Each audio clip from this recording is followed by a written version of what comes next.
Hello నమస్తే, నేను రవి. ఈరోజు మనం ఏపీ టెట్ సిలబస్కి సంబంధించి గ్రామర్ పాటలో ఉన్న వ్యాకరణానికి సంబంధించి శబ్దభేద్ అంటే భాషా భాగ్, తెలుగులో దీన్ని భాషా భాగాలు, ఇంగ్లీష్లో పార్ట్స్ ఆఫ్ స్పీచ్ అని అంటారు. ఇవన్నీ మనకు తెలిసినవే. అయితే మనం ఒకసారి రీకాల్ చేసుకోవడానికి ఎంతో ఉపయోగపడుతుంది. ఈ శబ్దభేదికి సంబంధించి మనం పరిశీలన చేస్తే శబ్దభేదిలో ఏమేమి ఉంటాయి? ముందు సంజ్ఞ, సర్వనామ్, క్రియా, క్రియా విశేషణ్, సంబంధ బోధక్, సముచ్చయ బోధక్, విస్మయాద్ బోధక్. మరొకసారి సంజ్ఞ, సర్వనామ్, క్రియా విశేషణ్, సంబంధ బోధక్, సముచ్చయ బోధక్, విస్మయాద్ బోధక్. ఈ 8 రకాల పార్ట్స్ ఆఫ్ స్పీచ్ భాషా భేద్ మనకి ఇందులో ఇవ్వడం జరిగింది. అయితే ముందుగా మనం సంజ్ఞ గురించి తెలుసుకుందాం. संज्ञा मन की मुख्यतः 3 प्रकार, सहज रूप में 5 प्रकार. मन की इदिवరకు అడిగిన ప్రశ్నల్లో అంటే టెట్కి సంబంధించి అడిగిన ప్రశ్నపత్రంలో ప్రశ్న ఇలా ఉంది. संज्ञा मुख्यतः कितने प्रकार होते हैं? मुख्यतः అన్నప్పుడు 3 ప్రకారాన్ని మనం జవాబు ఇవ్వాల్సి ఉంటుంది. అలా కాకుండా సంజ్ఞ కితనే ప్రకార్ అని అడిగితే మనం 5 ప్రకారాన్ని జవాబు ఇవ్వాల్సి వస్తుంది. ఇందులో ముందుగా వ్యక్తివాచక సంజ్ఞ, జాతివాచక సంజ్ఞ, భావవాచక సంజ్ఞ, ఈ ముఖ్యతः 3 రకాలు అన్నమాట. తర్వాత సమూహవాచక సంజ్ఞ, ద్రవ్యవాచక సంజ్ఞ. ముందు మనం వ్యక్తివాచక సంజ్ఞ గురించి తెలుసుకుందాం. व्यक्तिवाचक संज्ञा అంటే ఏంటి? व्यक्ति किसी वस्तु या स्थान के नाम का बोध हो उसे व्यक्तिवाचक संज्ञा कहते हैं. ఇక్కడ సంజ్ఞ అంటే నామ్ అని అర్థం, అంటే పేరు అని అర్థం. ఇక్కడ కిసి వ్యక్తి అంటే ఏదైనా వ్యక్తి లేక వస్తు లేక స్థాన్. వ్యక్తి అంటే వ్యక్తుల పేర్లు మనకు తెలుసు. రామ్, కృష్ణ, రావణ్, సురేష్, రమేష్, సీత, ఇవన్నీ కూడా వ్యక్తుల యొక్క పేర్లు. వస్తువుల పేర్లు వచ్చేసి మనకి బెంచ్, కుర్చీ, ఫ్యాన్, ఇలా రకరకాల వస్తువుల గురించి వాటి పేరును కూడా మనం ఈ వ్యక్తివాచక సంజ్ఞలో తెలుసుకోవచ్చు అన్నమాట. తర్వాత స్థాన్ అంటే హైదరాబాద్, విజయవాడ, ఇలా కొన్ని నగరాల పేర్లని, అలాగే కొన్ని గ్రామాల పేరుని, మీ గ్రామాల పేరుని కూడా మనం ఈ వ్యక్తివాచక సంజ్ఞతో పోల్చుకోవచ్చు అన్నమాట. किसी व्यक्ति, वस्तु या स्थान के नाम का बोध हो उसे व्यक्तिवाचक संज्ञा कहते हैं. వ్యక్తుల పేర్లు, వస్తువుల పేర్లు మరియు స్థానాల పేర్లను మనం తెలియజేసేదే మనకి వ్యక్తివాచక సంజ్ఞ అవుతుంది. ఉదాహరణ చూడండి, రమేష్, సరిత, రాజు, వీళ్ళందరూ కూడా వ్యక్తివాచకం అన్నమాట. తర్వాత రావణ్, బైబిల్, ఇవన్నీ వస్తువాచక సంజ్ఞ సంబంధించి ఉంటుంది. తర్వాత విజయవాడ, హైదరాబాద్, ఇవన్నీ స్థానానికి సంబంధించి ఉంటుంది, ఉదాహరణ అన్నమాట. తర్వాత సంజ్ఞను చూద్దాం. जातिवाचक संज्ञा एक ही प्रकार के वस्तुओं या प्राणियों आदि का बोध हो और इनसे उस वस्तु या प्राणी की पूरी जाति का बोध हो उसे जातिवाचक संज्ञा कहते हैं. ఇక్కడ ఏక్ హీ ప్రకార్ అంటే ఒకే రకమైన ప్రాణులు లేక వస్తువుల గురించి తెలియజేసే సంజ్ఞని जातिवाचक संज्ञा अंटारू. और इनसे उस वस्तु या प्राणी की పూరీ జాతి కా బోధ్ హో అంటే ఆ జాతి యొక్క ఆ వస్తువు యొక్క ఆ జాతి యొక్క ఆ వస్తువు యొక్క జాతి ప్రాణి యొక్క జాతిని మొత్తాన్ని తెలియజేసేది ఈ జాతివాచక సంజ్ఞ అని చెప్పొచ్చు అనమాట. ఉదాహరణ చూస్తే మానవ్ అంటే అందులో ఆడ మగ చిన్న పెద్ద అందరం కూడా మనిషి జాతికి సంబంధించి అన్నీ కూడా అందులో వస్తాయి అన్నమాట. పేడ్లో కూడా మనకి చాలా రకాల పేడ్లు అంటే చెట్లు ఉంటాయి. నది మనకి రకరకాల నదులు ఉంటాయి. చిన్న నదులు, పెద్ద నదులు, జీవనదులు, నిర్జీవ నదులు, ఇలా రకరకాల పేర్లు ఉంటాయి. కానీ నదులన్నిటికి సంబంధించి ఒక పేరును వాడతాం, దాన్ని నది అంటాం.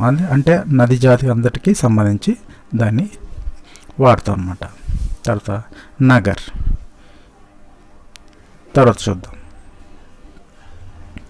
भाववाचक संज्ञा जिस वस्तु या प्राणी आदि का गुण स्वभाव का बोध हो उसे भाववाचक संज्ञा कहते हैं. जिस वस्तु या प्राणी आदि का गुण ఏదైనా వస్తువు లేక ప్రాణి యొక్క గుణాన్ని స్వభావాన్ని గురించి చెప్పేదే మనకి భావవాచక సంజ్ఞ అవుతుంది. ఉదాహరణకి సత్య, ప్రేమ్, ఆనంద, కరుణ, బుర, కఠినాయి, భావత్ ఇవన్నీ కూడా మనకి భావవాచక సంజ్ఞగా చెప్పుకోబడతాయి. అయితే భావవాచక సంజ్ఞని మనం ఎలా గుర్తించవచ్చు అంటే కొన్ని ప్రత్యయాల ద్వారా మనం భావవాచక సంజ్ఞని గుర్తించవచ్చు. అవి కఠినాయి, అచ్చాయి. ఇందులో చివరగా ఉన్న ప్రత్యయం బ్రాకెట్లో చూసినట్లయితే ఆయి అని వస్తుంది. ఇలాంటి ప్రత్యయం మనకి ఒక శబ్దంలో మనం చూస్తే దాన్ని మనం భావవాచక సంజ్ఞని గుర్తించవచ్చు. తర్వాత వట్, ఆస్, ఆప్, పన్, ర్యా, త్వా, త్యా ఇలాంటి ప్రత్యయాలు ఏదైనా ఒక పదం చివర మనకి కనిపిస్తే వాటిని కూడా మనం భావవాచక సంజ్ఞ అని గుర్తించాలి. తర్వాత समूहवाचक संज्ञा जिस संज्ञा के द्वारा वस्तु या जानवरों, पक्षी और वस्तुओं जिस संज्ञा के द्वारा वस्तु, जानवरों, पक्षी और व्यक्तियों के समूह का बोध हो उसे समूहवाचक संज्ञा कहते हैं. ఇది ఒక సమూహాన్ని మొత్తానికి సంబంధించిన ఒక పేరును వాడే సంజ్ఞ అనమాట. ఉదాహరణ చూసినట్టయితే సేన అనేది ఒక సమూహము. మండల్ అంటే కొన్ని గ్రామాలన్నీ కలిపితే ఒక మండలం అని మనకి గుర్తిస్తాం. జనత అంటే ఇది మొత్తం జనానికి సంబంధించి ఒక సముదాయానికి సంబంధించి మనకి తెలియజేస్తుంది. టీమ్, టోలీ, బీడ్, సర్కార్, మేళా, కుంజ్, సభ, సమ్మేళన్ ఇవన్నీ కూడా సమూహవాచక संज्ञा उदाहरणలు. तो द्रव्यवाचक संज्ञा जिस संज्ञा के द्वारा धातु और पदार्थ का बोध हो उसे द्रव्यवाचक संज्ञा कहते हैं. ఇవి ధాతువుల గురించి మరియు పదార్థాల గురించి తెలియజేసే సంజ్ఞ అన్నమాట. వీటిని మనం మాప్, తోల్ అంటే కొలచడానికి, తూయడానికి మాత్రమే వీటిని ఉపయోగిస్తాం. కానీ కౌంట్ చేయడానికి మనం ఉపయోగించడం జరగదు. ఉదాహరణకి ఇక్కడ చూడండి,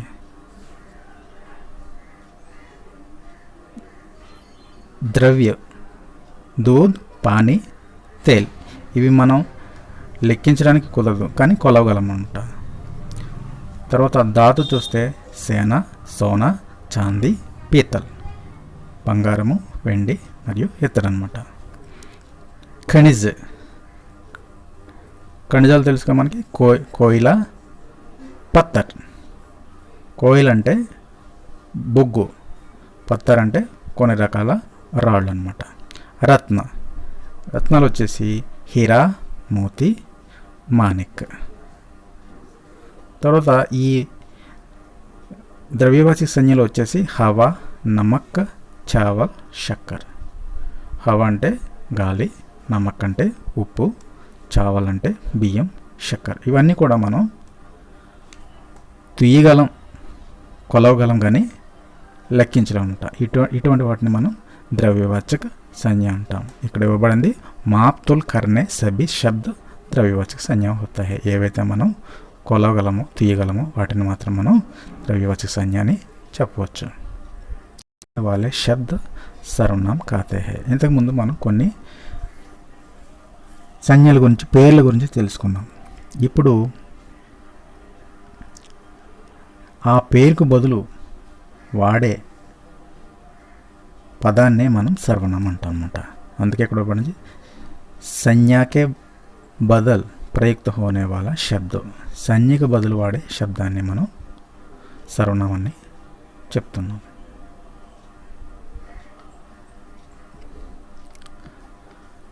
సర్వనాम कितने प्रकार है? ఇక్కడ సర్వనామం చూడండి. పురుషవాచక సర్వనాం, నిశ్చయవాచక సర్వనాం, అనిశ్చయవాచక సర్వనాం, సంబంధవాచక సర్వనాం, ప్రశ్నవాచక సర్వనాం, నిజవాచక సర్వనాం. మరొకసారి పురుషవాచక సర్వనాం, నిశ్చయవాచక సర్వనాం, అనిశ్చయవాచక సర్వనాం, సంబంధవాచక సర్వనాం, ప్రశ్నవాచక సర్వనాం, నిజవాచక సర్వనాం. ముందుగా పురుషవాచక సర్వనామం చూస్తే ఇది 3 రకాలుగా ఉంటుంది. 1 ఉత్తమ పురుష్, 2 మధ్యమ పురుష్, 3 అన్య పురుష్. ఉత్తమ పురుష్, మధ్య పురుష్, అన్య పురుష్. ఉత్తమ పురుష్ అంటే మనకి మై, మైనే, ముజే, హమ్, హమే, అపనే, ఇవన్నీ కూడా మనం ఉత్తమ పురుషుకి సంబంధించినవి. రెండోదిగా మనం మధ్యమ పురుష్.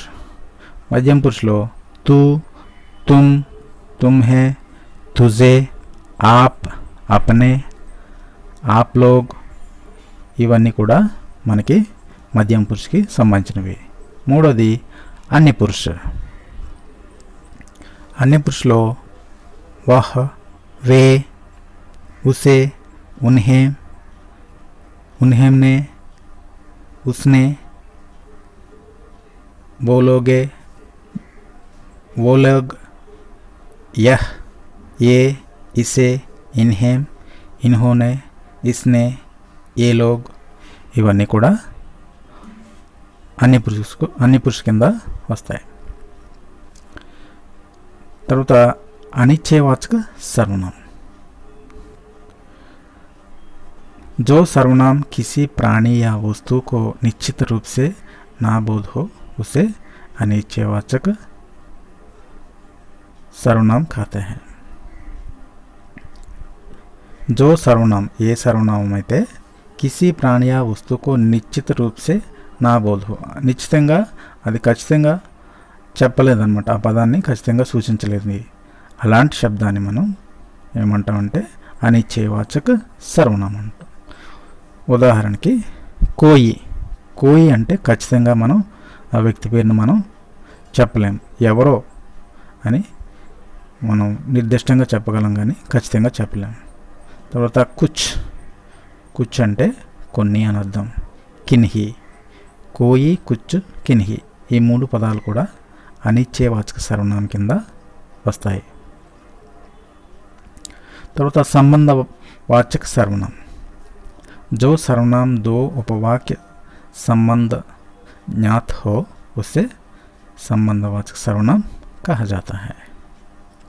जो सर्वनाम, ఏ సర్వనామం అయితే ఉపవాక్య అంటే 2 ఉపవాక్యాలకి సంబంధించి మనకి 2 ఉపవాక్యాలను కలుపుతుందో దాన్ని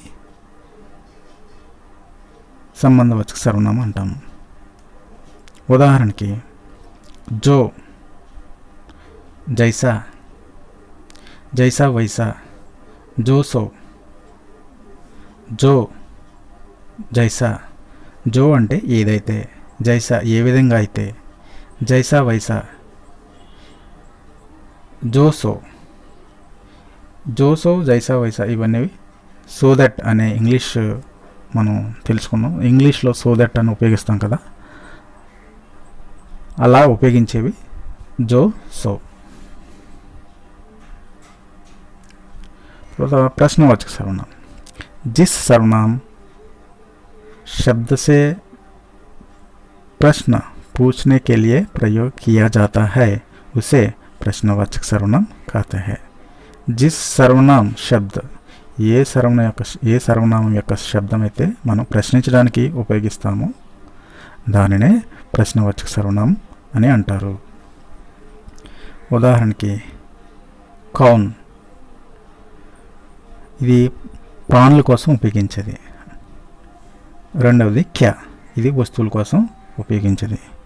ముఖ్యంగా దీంట్లో రెండు మాత్రమే ఇవ్వబడ్డాయి. ఒకటి కౌన్, క్యా. कौन प्राणुल कोसम, क्या वस्तुओं कोसम. निजवाचक सर्वनाम. जिस सर्वनाम स्वयं का बोध हो उसे निजवाचक सर्वनाम कहते हैं.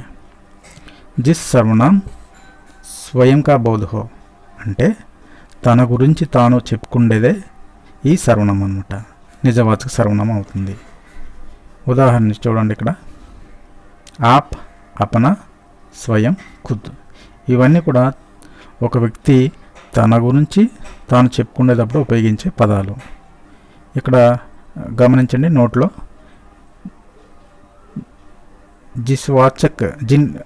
निजवाचक सर्वनाम हमेशा कर्ता के साथ अपनापन बताने के लिए किया जाता है. అంటే ఇది ఎప్పుడు కూడా తన గురించి తను చెప్పుకోవడానికి మాత్రమే ఉపయోగించుకునే సర్వనామం అన్నమాట.